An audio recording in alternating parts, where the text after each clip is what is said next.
다음은 김경주 최고위원의 발언이 있겠습니다.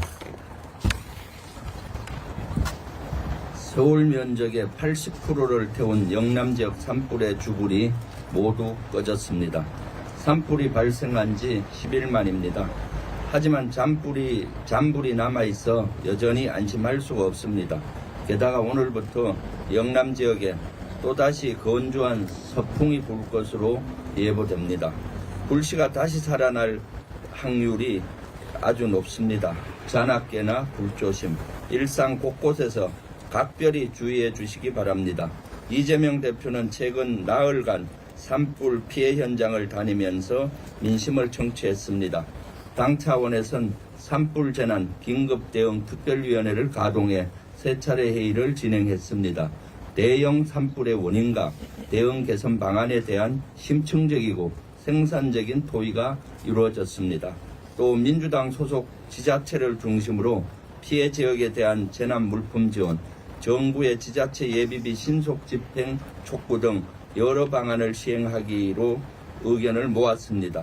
이 밖에 당 차원의 성금 모금 운동도 시작했습니다. 앞으로도 민주당은 할 수 있는 모든 수단을 동원해 가시적인 조치를 이행하도록 하겠습니다. 이런 가운데 이재명 대표가 중국과 함께 산불 방화를 저질렀다는 가짜 뉴스가 극우 세력에 의해 확산됐습니다. 전한길 씨는 북한 간첩이 산불을 냈다는 근거 없는 음모론을 제기하기도 했습니다. 국가적 재난을 정쟁에 악용하는 건 있을 수 없는 일입니다. 용납할 수도 없습니다. 민주당은 재난 극복을 더 어렵게 만드는 이런 가짜뉴스 유포 행위에 강력히 대응할 것입니다. 지금 이 시각 대한민국이 직면한 최대 위기는 바로 헌정질서 붕괴입니다.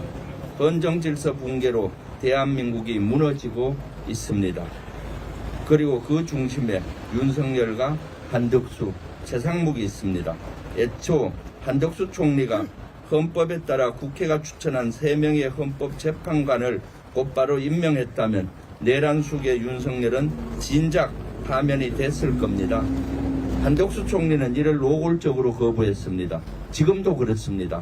한 총리는 최상목 부총리와 마찬가지로 만역 후보자를 임명하라는 헌법재판소의 결정을 무시했습니다. 문영배, 이미선 재판관의 임기가 만료되는 4월 18일까지 만역 재판관의 임명을 미루려는 겁니까? 이 2명의 재판관이 퇴임한 뒤 대통령 몫의 2명의 헌법재판관을 임명, 헌법재판소의 기각결정을 이끌어내려는 이른바 윤석열 복귀 프로젝트입니까?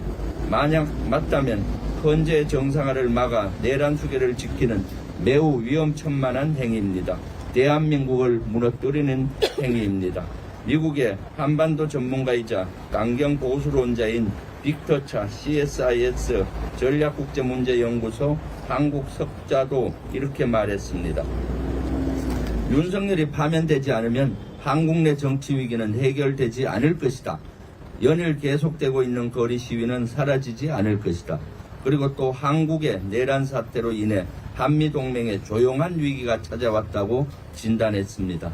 미국의 에너지부의 민간국가 지정을 비롯해서 한미 고위급 접촉이 이루어지지 않고 있는 사항 등이 그 근거라고 지적했습니다.